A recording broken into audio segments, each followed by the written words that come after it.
안녕하십니까, 닥터 비트맨입니다. 네, 지금 굉장히 굵직굵직한 소식들이 많이 나왔습니다. 일단 그 소식에 들어가기 앞서 코인마켓캡에서 가격 한번 알아보고 가도록 하겠습니다. 네, 현재 코인마켓캡 기준으로 해서 메이저 탑10 코인들이 전반적으로 상승하는 코인들이 있는 반면 소폭 하락하는 모습을 보여주는 코인들도 있는데요. 일단 비트코인이 아침에 상승한 데 이어서 저녁까지도 계속해서 상승하는 이런 모습을 보여주고 있습니다. 이더리움도 2% 정도, 라이트코인도 2.53% 정도 상승하는 모습을 보여주고 있는데요. 바이낸스 코인 같은 경우는 어제에 이어서 계속해서 하락하는 모습을 보여주고 있습니다. 리플 XRP 같은 경우 오늘 아침에 XRP의 가격이 폭발 직전이다라는 기사가 무색하게 얼마나 폭발을 크게 하려고 계속해서 횡보를 하는 모습을 보여주고 있네요. 네, 하루빨리 암호화폐의 대상승장이 정말 투자자들이 느낄 만한 대상승이 와서 여러분들께 좋은 소식을 전달해 드릴 수 있으면 좋겠습니다. 네, 그러면 제가 준비해온 소식으로 바로 넘어가도록 하겠습니다. 첫 번째입니다. 리플의 파트너십이 계속해서 확장을 하고 있다는 소식인데요. 새로운 파트너십을 맺었다고 합니다. 영국의 샌드페이와 이렇게 파트너십을 맺었다고 하는데요. 리플은 국제 돈 송금 서비스인 샌드페이와 파트너십을 체결했다고 발표하면서 또 다른 회원을 추가했다라고 합니다. 네, 샌드페이는 특별한 이니셔티브인데 이제 이미 국제 송금이 이루어지는 리플의 지원하에 이루어지는 말레이시아의 송금을 중점적으로 둔다고 합니다. 샌드페이는 가능한 최상의 고객 서비스를 유지하면서 국제 이전 비용을 줄이는 목표로 창안을 했다고 하는데요. 리플은 리플의 기술을 통해 전송을 용이하게 하는 속도와 비용 효율성을 고려할 때 해외 결제에 중점을 둔 비즈니스에 널리 사용되는 선택이라며 최근 유로넷 월드와이드의 자회사인 리아 머니 트랜스퍼는 엔드투엔드 추적, 수수료 예상, 배송 시간 및 상태에 대한 가시성 향상에 중점을 두기 위해 리플렛에 가입을 했다며 2019년 리플은 환상적인 해를 보낸다면서 200개가 넘는 파트너십을 가졌다 라면서 기사가 마무리되고 있습니다. 네, 정말 리플에 관해서 리플과 XRP에 관한 좋은 소식들은 하루가 멀다 하고 나오고 있죠. 정말 정신을 못 차리겠습니다. 호재에 눌려서 가격이 오르지 못하는 것은 아닌가 하는 합리적인 의심이 들게 되네요. 네, 다음 소식입니다. XRP에 대한 리플의 성공은 중앙은행들과의 긴밀한 관계와 달려 있다라고 기사가 나왔습니다. 시장에서 가장 중요한 블록체인 네트워크 중 하나죠. 리플이 전 세계 중앙은행과 지속적으로 접촉해야 한다고 얘기를 하네요. 네트워크가 지속적으로 확장하고 혁신적인 솔루션을 세계에 제공하는 것이 필요하다고 믿는 여러 전문가가 있다면서 딜립 다오가 중앙은행의 파급을 소개한다고 합니다. 리플의 인프라 혁신 부문 글로벌 책임자인 딜립 다오는 전 세계 중앙은행에서 리플의 사업 범위를 확대하기 위해 노력해 왔다며 딜립은 블록체인 기술과 중앙은행 및 기업의 채택에 대해 논의할 예정이라고 합니다. 네, 22일과 23일 세계은행 핀테크 컨퍼런스는 금융기관을 포함한 업계 지도자 및 기타 핀테크 팀을 모을 것이라고 하는데요. 이 회사 중 일부가 리플의 DLT 및 제공하는 서비스를 채택할 준비가 되어 있을 수 있다고 합니다. 네, 뱅크 XRP라고 하는 XRP 지지자에 따르게 되면 리플은 금융 생태계의 감독자이며 자국에서 지불 시스템을 운영하기 때문에 중앙은행과 관계를 맺고 있고 이것이 혁신의 촉매제가 될 수 있는 이유라고 하면서 리플은 여러 파트너십을 맺고 있다. 리플의 솔루션을 사용하면은 이렇게 수수료를 절감할 수 있다라는 당연한 얘기들을 하면서 기사가 마무리되고 있습니다.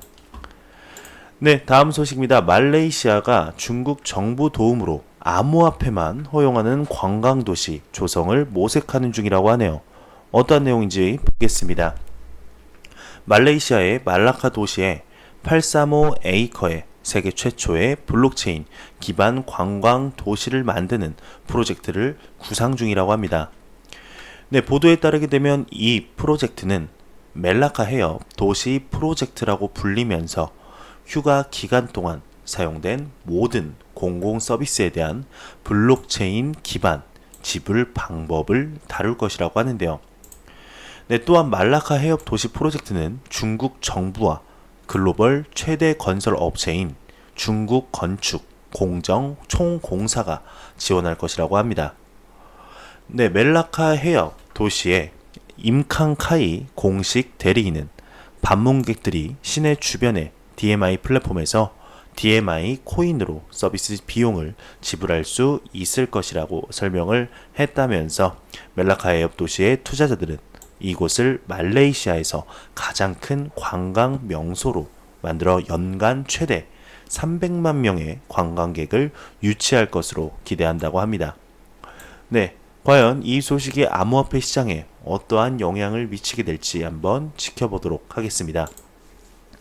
네, 비트코인 코어 개발자가 크레이그 라이트는 사토시가 아니다 라고 언급했다고 하는데요. 암호화폐 전문 미디어 CCN에 따르게 되면 최근 유명 비트코인 코어 개발자인 제임슨 로비 크레이그 라이트는 비트코인 창시자 사토시 나카모토가 아니라고 얘기를 했다고 합니다. 해당 게시글에서 그는 크레이그 라이트는 2009년부터 2010년까지 공개적인 장소에서 100여 편의 논문을 발표했다고 주장하며 구체적인 시간을까지 제시하고 있다고 하는데, 한편 그가 제시한 시간대와 사토시 나카모토가 활동하던 시기, 이메일, 게시물, 코드 업데이트 시간대를 비교했을 때 사토시와 크레이그 라이트는 동일한 인물이 아니라는 것이 명확하게 드러난다고 합니다. 또한 호주 정부의 문의에 크레이그 라이트의 병역 관련 정보를 입수할 수 있었는데, 크레이그 라이트가 호주군 소속이었다는 그 어떤 증거도 확인할 수 없었다면서 크레이그 라이트는 사토시 나카모토가 아니다라고 계속해서 얘기를 하면서 기사가 마무리되고 있습니다. 네, 요즘 들어서 크레이그 라이트에 관한 사토시 증명 프로젝트죠. 거의 지금 법원 판결, 법원 재판이 지금 이렇게 이루어지고 있는데, 비트코인 초기 주소를 또 제출했었습니다.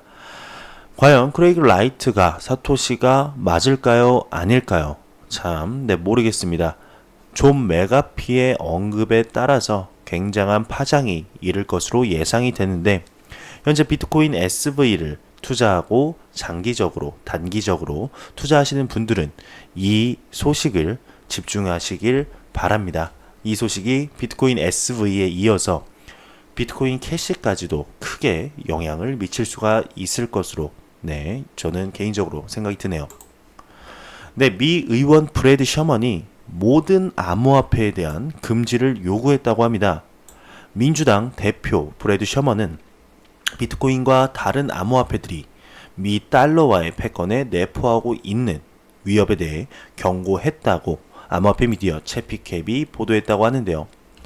이 셔먼에 따르게 되면 미국 달러는 세계 외환 보유액으로서 핵심적인 역할을 하고 있고, 국제 금융 및 거래의 표준 단위라는 사실 때문에 미국의 국제적인 힘을 갖게 하는 중요한 요소이다라고 합니다.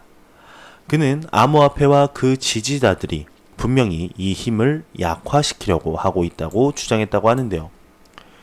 셔먼은 예를 들어서 이란에 대해 가장 중대한 제재 조치는 결국 금융거래의 국제 표준으로서의 달러와의 힘은 결국 빼앗기게 될 것이라고 경고했다고 하네요. 그는 다른 사람들이 미국인들의 암호화폐 구매를 금지하여서 우리가 이 문제를 미연에 방지하는 것을 제한하는 법안을 마련하는 데 도움을 줄 것이다. 암호화폐는 안 좋은 것이다 라면서 계속해서 언급을 하며 기사가 마무리되고 있습니다. 네, 이렇게 암호화폐 시장이 점점 커지고 있는데도 불구하고 암호화폐를 금지해야 한다라고 얘기를 하는 분들이 굉장히 생각보다 많습니다.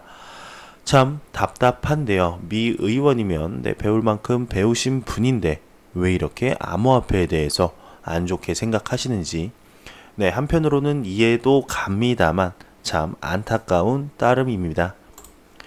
미 USCF가 SEC에 암호화폐 ETF 승인 신청을 했다고 합니다. ETF 정말 2019년의 빅3 이벤트 중 하나인데요. 과연 어떠한 내용인지 보겠습니다. 총 자산 50억 달러 이상의 미국 커모디티 펀드가 최근 미국 증권거래위원회 SEC에 새로운 암호화폐 상장 지수 펀드 ETF 승인 신청서를 제출했다고 합니다. 해당 ETF 상품은 크레센트 크립토 인덱스 서비스가 출시한 것으로 비트코인과 이더리움으로 구성된 포트폴리오 수익률을 추종한다고 하는데요. XBET가 추가되면서 SEC가 현재 심사 중인 암호화폐 ETF가 총 3개로 늘어났다고 합니다. 다른 2개는 아시는 분들은 아시죠? 바네크 솔리드 X와 이제 CBOE BGX 거래소가 공동 신청한 비트코인 ETF라고 하는데요.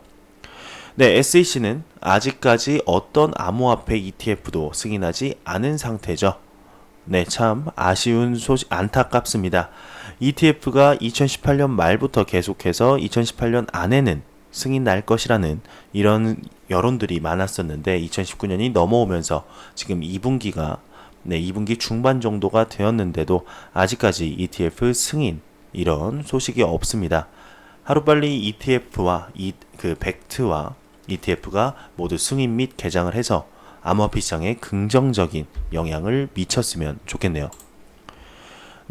마이크 노보그라치 형님이 암호화폐 시장 미래는 더욱 규제되고 안전해질 것이라고 언급했다고 합니다. 비트코인 7,000개가 해킹당한 바이낸스의 핫 월렛 해킹에서 암호화폐 세계가 회복되면서 비트코인 내 유명한 옹호자는 이러한 사건이 전체 암호화폐 생태계에 좋지 않다고 얘기를 했는데요. 갤럭시 투자 파트너인 LLC와 비트코인 영향력 행사자 마이클 노보그라츠 공동 창업자가 미국 라스베이거스에서 열린 SALT 컨퍼런스에서 암호화폐와 비트코인 BTC에 대해 보도했다고 합니다. 노보그라츠는 도난 사건에 대해 이야기를 하면서 전문가의 개입 규제를 시행하는 것이 더 나은 프로젝트로 이끈다며 피델리티, 뉴욕 디지털 투자그룹, 앵커 같은 세계적 수준의 솔루션을 사용하여 암호화폐 수탁을 처리함으로써 노보그라츠는 이와 같은 솔루션이 기관들 사이에 신뢰를 심어주길 기대했다고 합니다. 그는 97%의 마진을 기록하던 비트파이넥스의 경우 CEO에게 마진을 줄이고 인프라를 더 많이 쓰라고 통보했다고 얘기를 하면서 그는 코인베이스의 보안 기능과 규제 기관과의 상호작용 방법을 비교했다고 합니다. 미래는 좀 더 규제적이고 안전하며 제도적인 장소가 많아질 것이라며 이렇게 도난 사건들은 암호화폐 영역에는 좋지 않다며 더 많은 투명성과 전문성을 필요로 하고 있고 그에 따른 실현이 점점 가까워지고 있다라는 기사로 마무리되고 있습니다. 마이크 노보그라츠 형님은 한결같이 암호화폐에 대해서 긍정적인 이런 낙관론자이죠. 정말 이분의 말씀처럼 암호화폐 시장 미래가 더욱 규제되고 안전해질 것이라고 저도 믿습니다. 티몬 공동의장이 테라 핵심은 지속가능한 블록체인 결제 시스템 구축이다 라고 언급했다고 합니다. 여기 티몬은 우리가 생각하는 그 티몬 맞습니다. 유아닉 티켓몬스터 공동의장이 테라는 비용을 낮추면서 속도, 편의성을 월등하게 높인 결제 시스템에 대한 수요를 위해 출발한 프로젝트라고 밝혔다고 하는데요.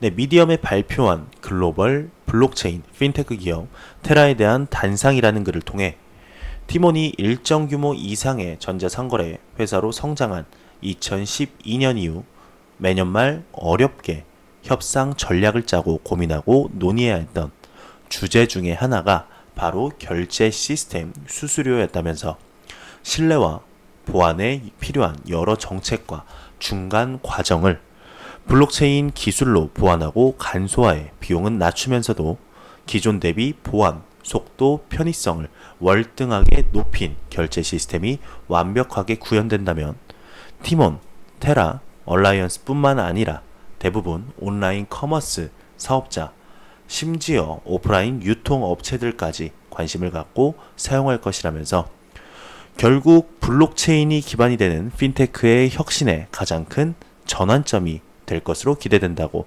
강조했다고 합니다. 정말 많은 대기업들, 세계적인 기업들이 블록체인과 암호화폐를 사용하려는 모습을 눈으로 확인할 수가 있습니다. 블록체인 시장과 암호화폐 시장 정말 어마어마하게 커질 것으로 저는 희망찬 기대를 품어봅니다. 마이크 노보그라츠가 또 언급을 했다고 하네요. 18개월 이내에 비트코인이 2만 달러로 회복할 것을 기대한다 라고 얘기를 하는데요. 노보그라츠에 따르게 되면 6,000달러에서 1만 달러를 정체 지점으로 생각하고 있었는데 그러나 그는 올해 1만 달러가 비트코인이 가지고 있는 전부라고 생각하지 않고 향후 18개월 안에 사상 최고치인 2만 달러로 회복하는 것이라고 계속적으로 암시했다고 합니다. 한편 노보그라츠는 비트코인에 대한 강세적인 견해와 함께 알트코인에 대한 전망은 다소 암울했다며 이더리움과 리플과 같은 알트코인은 먼저 유즈 케이스죠. 실증 사용 사례부터 입증해야 할 것이라면서 기사가 마무리되고 있습니다. 그러면서 이렇게 언급했다고 하네요. 바이낸스의 7,000개의 비트코인 해킹 문제로 인한 비트코인 가격 영향은 왜 없느냐라는 질문에 노보그라츠는 다음과 같이 간단히 언급했다고 합니다. 상승 시장에서는 시장이 악재를 소화할 수 있다. 우리는 지금 그곳에 있다. 굉장히 멋있게 말을 했네요. 독일이 오는 여름 블록체인 기반 채권 발행 허용 규정을 발표할 예정이라고 하네요. 독일 행정부 내 블록체인 관련 취재원이 토마스 힐맨 교수에 따르게 되면 해당 초안은 이미 당국 인사들의 폭넓은 지지를 받고 있고 이미 관련 논의의 결론이 담긴 문건이 만들어진 상태라며 해당 규정이 독일 암호화폐 업계 전반에 활력을 불어넣을 수 있다는 전망이라고 하면서 독일 자유민주당 내 IT 정책 전문가는 독일 정부가 드디어 눈을 떴다, 깨어났다 라고 평가했다고 하네요. 우리나라도 이런 IT 정책 전문가들이 한국 정부가 드디어 눈을 떴다 라고 언급할 만큼 우리나라도 열심히 노력하는 모습을 보여주었으면 좋겠습니다. 비트코인이 상승 모멘텀을 쌓으며 활발한 거래 활동을 보인다고 합니다. 지갑들 사이로 약 24,000개 비트코인이 이동했다고 하네요. 세계적인 최대의 암호화폐인 비트코인이 주목할 만한 코인 이동과 해킹이 사용자들에게 영향을 미치는 등 몇 주 동안 중요한 시간을 보냈다면서 바이낸스 해킹 사건도 이렇게 얘기를 하는데 이 해킹 사건 또한 상승률에는 영향을 미치지 못한 것으로 보인다고 합니다. 아까 마이크 노보그라츠가 말한 것과 유사한 식으로 흘러가네요. 그러면서 투르 데미스터와 같은 유명한 지지자들도 비트코인이 현재 심각하게 저평가되어 있다고 말하면서 그는 시장은 심리라고 덧붙이며 다음과 같이 언급했다고 합니다.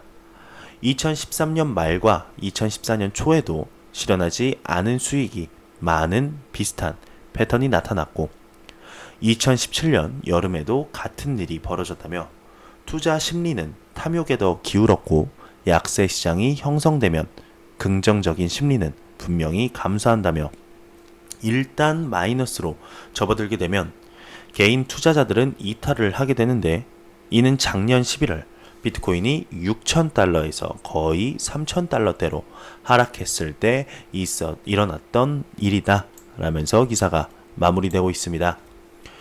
네, 정말 비트코인의 상승에 관한 이런 얘기들이 계속해서 나오고 있는 가운데 실제로도 네, 비트코인 가격, 다른 알트코인들은 네, 일단 접어두고 비트코인만 얘기를 하게 되면 실제로 지금 상승을 계속하고 있습니다. 조금씩 저점을 다져 나가면서 저점이 계속해서 오르는 모습을 볼 수가 있는데요. 정말 비트코인의 상승이 이어져서 많은 암호화폐 시장의 불장을 이끄는 시초가 되었으면 좋겠네요. 네, 다음 소식입니다. 다수의 인터넷 대기업이 비트페이 암호화폐 결제를 지원한다고 합니다. 암호화폐 빅데이터 분석 플랫폼 블록데이터가 미디움에 올린 분석글에 따르게 되면 연 매출 1억 달러 이상의 온라인 유통사 및 서비스 제공자 가운데 아마존, 마이크로소프트, DC, 뉴에그, 플라이트 센트럴, 오버스톡, 디지텍 갤럭스 등 10곳이 암호화폐 결제를 지원하는 것으로 나타났다고 합니다. 네, 이 중 마이크로소프트를 포함한 7곳이 비트페이 결제 시스템을 사용하고 나머지는 코인베이스 결제 시스템을 사용한다고 하는데 아마존에서는 확장 브라우저를 통한 라이트닝 네트워크 결제가 가능하다면서 기사가 마무리되고 있습니다. 왜 이런 IT 대기업, 인터넷 대기업에서 본인들의 시간과 돈을 투자해서 이렇게 암호화폐 결제 시스템을 만들려고 할까요? 조금만 생각하면 답이 바로 나오는 이런 게 아닐까 싶습니다. 암호화폐 결제업체 유트러스트가 스위스 금융중개업 라이센스를 취득했다는 소식입니다. 스위스 금융서비스 표준협회에 가입할 수 있는 자격을 부여받았다고 하는데요. FSSA는 스위스 금융규제 당국인 FINMA의 공식 승인협회로 해당 협회 가입 시 스위스 국경 내 금융중개사로 합법적인 활동이 가능하다고 하네요. 미 경찰이 200만 달러 암호화폐 해킹 및 사기 용의자를 체포했다고 합니다. 블록체인 기반 탈중앙화 뉴스 플랫폼 더 월드 뉴스에 따르게 되면 최근 미국 경찰 당국이 200만 달러 규모의 암호화폐 온라인 사기 혐의를 받고 있는 20살 아일랜드 국적 남성 코너 프리먼을 체포했다고 하네요. 코너 프리먼은 인터넷 피싱 및 해킹을 통해 200만 달러 규모의 암호화폐를 갈취한 혐의를 받고 있는데 사법부에 의하면 100년 이상의 징역형에 처해질 수 있다는 게 미디어의 진단이라고 합니다. 거의 종신형이죠. 프리먼은 총 4번의 네트워크 공격에 참여해서 218만 7,977달러의 암호화폐를 갈취한 혐의가 이미 인정된 것으로 나타났다고 합니다. 마지막 소식입니다. 크립토 공포 탐욕 지수가 드디어 70을 넘었습니다. 투자 심리가 오르고 있다고 하는데요. 암호화폐 데이터 제공 업체죠. 알터너티브의 자체 추산 공포 탐욕 지수가 전날보다 2포인트 오른 71을 기록했다고 합니다. 이는 투자자들의 투자 심리가 전날보다 강화됐음을 나타내며 탐욕 단계를 유지했다고 하는데요. 혹시 모르는 분들이 있으실까봐 다시 한번 말씀을 드리게 되면 이 지수가 0에 가까울수록 시장에 공포를 나타내고 100에 가까울수록 극단적 낙관을 의미하게 되는데 70 정도면 암호화폐 시장에 돈을 투자하기 나쁘지 않다. 내 돈 기꺼이 투자할 수 있을 것 같다 정도로 볼 수 있을 것 같습니다. 굉장히 기쁘네요. 이런 비트코인의 계속되는 상승에 이어서 이런 투자 심리도 상승을 하고 있는데요. 정말 이제 2분기죠. 4월달이 지나고요. 이제 2분기의 중반 정도 왔는데 제가 항상 4월, 5월, 6월에는 70, 80, 90이 되는 그날이 왔으면 좋겠다고 하는데 정말 말에는 힘이 있는 걸까요? 물론 제가 말해서 된 건 아니겠죠. 하지만 이렇게 긍정적인 마음을 가지고 암호화폐 시장은 정말 확장이 되는 건 맞습니다. 5월달 안에 80, 90을 보는 그날이 머지않아 오지 않을까 싶네요. 개인적으로는 정말 기쁩니다. 제가 준비해온 소식은 여기까지입니다. 영상이 도움이 되셨다면 구독과 좋아요 그리고 광고 한 편만 처음부터 끝까지 시청해 주시기 바랍니다. 이 채널은 오직 광고 수익으로 운영이 되게 됩니다. 네, 항상 영상 시청해주시는 시청자분들, 구독자분들 너무너무 감사합니다. 네, 저는 다음 영상으로 찾아뵙도록 하겠습니다. 항상 노력하는 유튜버 닥터 비트맨이 되도록 하겠습니다. 저는 다음 영상으로 찾아뵙도록 할게요.